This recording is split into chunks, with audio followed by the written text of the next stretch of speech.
Section 4.7, Circular Satellite Orbits. In the last section, we talked about how if you could launch a projectile at 8,000 meters per second or 8 kilometers per second, then it would essentially follow around the curvature of the Earth, and it would just loop around the Earth, assuming there's no air resistance to stop it.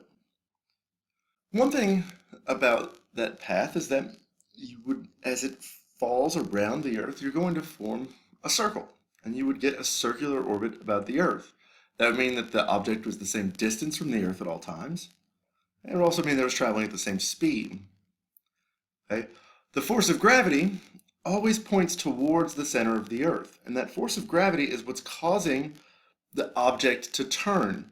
It's going to travel at the same speed forward, but gravity is basically pulling it in a circle around the Earth.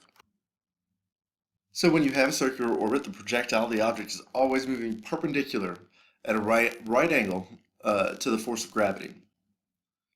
We call the orbital period the time that it takes for it to complete one full orbit around whatever the object is. So, the orbital period for Earth going around the Sun is 1 year.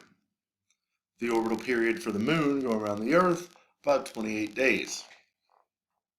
For really close-range satellites, things like the International Space Station, the period is somewhere around 90 minutes.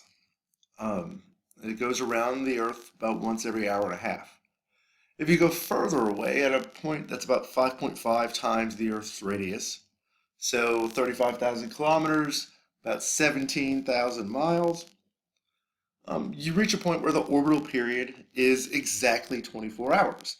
And at this point, you get what's known as geosynchronous orbit, which means that not only does it follow the same path and the same distance around the Earth at all times, but it takes 24 hours for that satellite to go around the Earth. So it will stay over the same point on Earth at all times. It will sync with the point on Earth, hence the geosynchronous term. Now, the distance to the Moon, much further than geosynchronous orbits, and because the Moon is really far away, comparatively, its orbital period about the Earth is somewhere around 27.3 days. So the higher the orbit, the further away it is from the object that it's orbiting around, the longer it takes for it to traverse that orbit.